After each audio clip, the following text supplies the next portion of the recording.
अस्सलामुअलैकुम। कैसे हैं आप लोग सब? मैं बिल्कुल खैरियत से हूँ। उम्मीद करता हूँ आप भी खैरियत से होंगे। मुस्कुराने की वजह बस एक बात थी छोटी सी, तो उससे मूड अच्छा हो गया और मैं मुस्कुरा दिया। और वैसे मैं हमेशा कहता हूँ कि जैसा मूड हो वैसा मंज़र होता है। मौसम तो इंसान के अंदर होता है, तो अपने अंदर के मौसम को हमेशा खुशगवार रखिए, जगाइए। आज हम सेकेंड ईयर केमिस्ट्री में चैप्टर 5 हाइड्रोकार्बन में, जैसा कि हमारा सिलसिला जारी है बेटे, हम क्या कर रहे हैं, इथाइन की केमिकल प्रॉपर्टीज़ यानी केमिकल प्रॉपर्टीज़ ऑफ इथाइन को हम डिस्कस करने जा रहे हैं। बाअल्फाज़ दीगर, दूसरे लफ्ज़ों में आप यूँ समझिए कि हम अल्काइन की केमिकल प्रॉपर्टीज़ को पढ़ रहे हैं। ये प्रॉपर्टीज़ आपकी टेक्स्ट बुक में पेज नंबर 115 पर है और ये प्रॉपर्टीज़ मेरी अपनी इस किताब में पेज नंबर 187 पर मौजूद है। इस किताब को लेने का फ़ायदा ये है कि आपको मेरे सारे लेक्चर्स, सारे नोट्स इसमें बने बनाए मिल जाएंगे। टेक्स्ट बुक की सारी एक्सरसाइज इसमें सॉल्व हैं, प्लस इसके अंदर MCQs मौजूद हैं, सारे साइंटिफिक रीज़न्स मौजूद हैं और आपकी तैयारी के लिए बेहद मुईन व मददगार है। तो चलो आ जाओ आज के लेक्चर की जानिब। लेक्चर में आज जो हम डिस्कस करने जा रहे हैं वह है केमिकल प्रॉपर्टीज़ ऑफ इथाइन, जिसका फार्मूला होता है C2H2। अब इथाइन कहते हैं, इसका कॉमन नेम है एसिटिलीन, क्योंकि कार्बन कार्बन ट्रिपल बॉन्ड को बोलते हैं एसिटिलिनिक बॉन्ड। कार्बन नंबर 1 पर अगर ट्रिपल बॉन्ड मौजूद हो तो ऐसी अल्काइन कहलाती हैं टर्मिनल अल्काइन, और टर्मिनल अल्काइन का जो ये कार्बन है ये एसिडिक होता है क्योंकि इसका कार्बन होता है sp हाइब्रिडाइज यानी कि 50% s करेक्टर। ये बात हम इथाइन की प्रिपरेशन में भी पढ़ चुके हैं, तो मैंने कहा आप लोगों को याद दिलाने के लिए दोबारा बता दूं, तो आप लोगों ने इसको याद कर लिया होगा। आज हम करते हैं इथाइन की एडिशन रिएक्शन। एडिशन रिएक्शन में क्या होगा, पाई बॉन्ड ब्रेक होगा और कोई ना कोई रिएजेंट या कंपाउंड एलिमेंट इसके अंदर ऐड हो जाएगा। तो सबसे पहला जो हमारा रिएक्शन है वो है हाइड्रोजिनेशन। हाइड्रोजिनेशन का मतलब होता है addition of hydrogen to a compound is called hydrogenation. Textbook में ये आपके पेज नंबर 115 पर मिल जाएगा।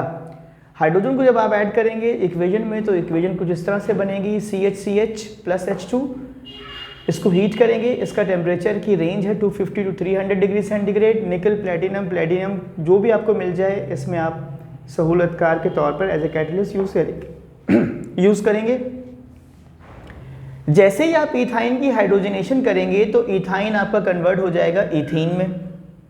रिएक्शन यहाँ रुकता नहीं है, रिएक्शन फर्दर आगे प्रोसीड करता है। आप इसके अंदर हाइड्रोजन दोबारा ऐड करते हैं, सेकेंड एडिशन होती है। ये फर्स्ट एडिशन है हाइड्रोजन की, ये सेकेंड एडिशन है हाइड्रोजन की, और इससे हमें क्या हासिल हो जाता है, ईथेन। अब इसके बाद हम हाइड्रोजनेशन नहीं कर सकते क्योंकि कार्बन की वैलेंसी पूरी हो चुकी है और सारे बॉन्ड सिग्मा हो चुके हैं। अगर आप इसकी हाइब्रिडाइजेशन पे गौर करें तो इस वक्त आपका जो कंपाउंड है इथाइन, यह है sp हाइब्रिडाइज्ड, sp से हुआ ये sp2 हाइब्रिडाइज्ड और यहाँ जाकर हो गया sp3 हाइब्रिडाइज्ड। ठीक, तो हाइब्रिडाइजेशन भी साथ साथ चेक करते चले जाएं और हाइड्रोजनेशन को भी समझते चले जाएं। ये मैंने लिखा है सेकेंड एडिशन ऑफ हाइड्रोजन, और इसके लिए लिखा है मैंने सेम कंडीशन। से क्या मुराद है, यही वाली कंडीशन, टेम्परेचर की भी और कैटलिस्ट की भी। उम्मीद करता हूँ पहला रिएक्शन समझ में आया होगा। अब दूसरे रिएक्शन पर आते हैं, हाइड्रोहेलोजिनेशन। हाइड्रोहेलोजिनेशन का मतलब है addition of hydrogen as well as addition of halogen. अब चूंकि हम Br को ऐड कर रहे हैं तो ये हमारे पास है HBr, हेलोजन एसिड है। ये रिएक्शन भी आपको पता है 2 मरहलों में होगा, यानी पहले आप HBr को ऐड करेंगे तो एक कार्बन पर हाइड्रोजन ऐड हो जाएगा। देखिए ये CH है और ये CH2 है, इस पर हाइड्रोजन ऐड हो गया और दूसरे कार्बन पर Br, ये बन गया मेरा विनाइल ब्रोमाइड। बेटे आपको थ्योरी में भी पढ़ाया था, इस किस्म की रेडिकल को हमने नॉमेनक्लेचर में भी पढ़ा है। इस किस्म के रेडिकल को हम बोलते हैं विनाइल रेडिकल। ठीक है, विनाइल रेडिकल। इस बॉक्स में अगर Cn लिखा हो तो पढ़ा जाता है विनाइल साइनाइड, इस बॉक्स में अगर Cl लिखा हो तो पढ़ा जाता है विनाइल क्लोराइड, Br लिखा है तो क्या पढ़ा जाएगा, विनाइल ब्रोमाइड। उम्मीद करता हूँ समझ में आया होगा। अब जैसे ही आप विनाइल ब्रोमाइड ऐड करेंगे ना, तो ये जो अल्कीन है ये अनसिमेट्रिकल है। अनसिमेट्रिकल अल्कीन का मतलब क्या होता है कि जिसमें मौजूद का हर कार्बन पर हाइड्रोजन की तादाद मुख्तलिफ होती है। यहाँ 2 हैं, यहाँ 1 हाइड्रोजन है।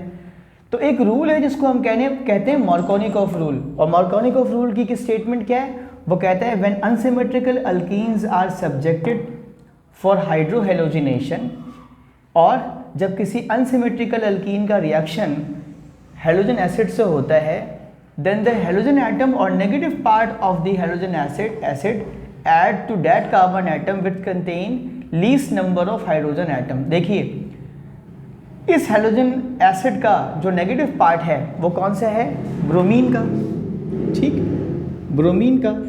तो ये ब्रोमीन उस कार्बन पर ऐड होगा जिस कार्बन पर हाइड्रोजन की तादाद कम है, तो ये यहाँ ऐड होगा। नाम क्या बन गया इसका, 1,1 डाइब्रोमो ईथेन। इसे कहते हैं मार्कोनिकॉफ रूल। तो सेकेंड एडिशन जो HBr की हुई है वो in accordance to Markovnikov rule हुई है। अब नीचे आ जाते हैं, इथाइन की हाइड्रेशन कर रहे हैं। हाइड्रेशन का मतलब क्या होता है, रिएक्शन विद वाटर मॉलिक्यूल। ये आपको पेज नंबर 115 to 16 में मिलेगा। आधा रिएक्शन ये पेज नंबर 115 पर है और आधा पेज नंबर 116 पर है। देखिए एक कार्बन पर हाइड्रोजन ऐड हुआ, दूसरे कार्बन पर हाइड्रोक्सिल आयन हुआ, यही कंडीशन बन गई। यहाँ बना था विनाइल ब्रोमाइड, अब OH आ गया तो हमने क्या बोला इसको, विनाइल अल्कोहल।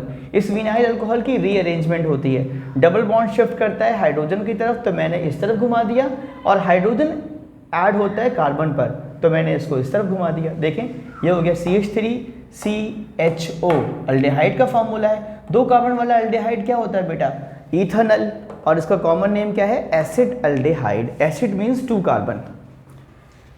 रिएक्शन नंबर 4, इसकी हम कर रहे हैं हेलोजिनेशन, या यूँ समझ लें ब्रोमिनेशन। ब्रोमीन को ऐड करोगे तो ब्रोमिनेशन, क्लोरीन को ऐड करते तो होता क्लोरीनेशन, ठीक है, in presence of carbon tetrachloride CCl4। ये रिएक्शन भी 2 मरहलों पर होगा। पहले एक कार्बन पर एक Br और दूसरे कार्बन पर एक Br ऐड होगा, पाई बॉन्ड ब्रेक हो जाएगा। देखिए ये क्या बन गया, 1,2 डाइब्रोमो ईथीन। इस कार्बन पर भी ब्रोमीन, इस कार्बन पर भी ब्रोमीन। सेकेंड एडिशन जब आप ब्रोमीन की करते हैं तो क्या बनता है, हर कार्बन पर यानी दोनों कार्बन पर एक एक ब्रोमीन, जैसे यहाँ ऐड हुआ था दोबारा ऐड हो जाता है और पाई बॉन्ड टूट जाता है। ये बन जाता है 1122 टेट्राब्रोमो ईथेन। देखिए 1122 टेट्राब्रोमो, इसलिए कि 4 ब्रोमीन आ गए, ईथेन क्योंकि सारे बॉन्ड क्या है, सिंगल, और कार्बन की तादाद है 2। ये जो कंडीशन लिखी हुई है ये सेकेंड एडिशन में भी CCl4 ऐसे ही चलता है। अच्छा जी, 5वां और आखिरी रिएक्शन है ओजोनोलिसिस। ओजोनोलिसिस में क्या होता है, ओजोन का बॉन्ड टूटता है और ओजोन जाके रिएक्ट करता है किसके साथ, इथीन के साथ, इथाइन के साथ, और क्या बनाता है, ग्लाइऑक्सिल। बनता कैसे है, ओजोन का बॉन्ड टूटने के बाद ओजोन अपने आप में ऐड होता है इथीन में। वो कैसे, आप इससे बनाते हैं एक रिएक्शन इंटरमीडिएट जिसको हम कहते हैं ओजोनॉइड। ओजोनॉइड को जब हम हाइड्रोजन परऑक्साइड की प्रेजेंस में फर्दर प्रोसीड करवाते हैं तो ये देखें क्या बना आपके पास, अल्डेहाइड। एक अल्डेहाइड इस कार्बन पर, एक अल्डेहाइड इस कार्बन पर, 2 कार्बन हैं तो बोलते हैं ईथेन, और चूंकि अल्डेहाइड है तो बोलते हैं ईथेन डायल, 2 अल्डेहाइड वाला ईथेन। कॉमन नेम है इसका ग्लाइऑक्सिल, ठीक है। इसका स्क्रीनशॉट ले लें, फिर आगे चलते हैं, बात को आगे बढ़ाते हैं। चलिए जनाब, उम्मीद करता हूँ आज आपको आज का लेक्चर आज का समझ में आ गया होगा। देखिए ऑर्गेनिक केमिस्ट्री चलती है प्रैक्टिस पर। Organic chemistry is just like mathematics, 1 + 1 = 2 भी हो सकता है और 1 and 1 11 भी हो सकता है। ये कोशिश कीजिए कि आप इसको रजिस्टर मेंटेन करें और रोज़ का लेक्चर रोज़ नोट करें।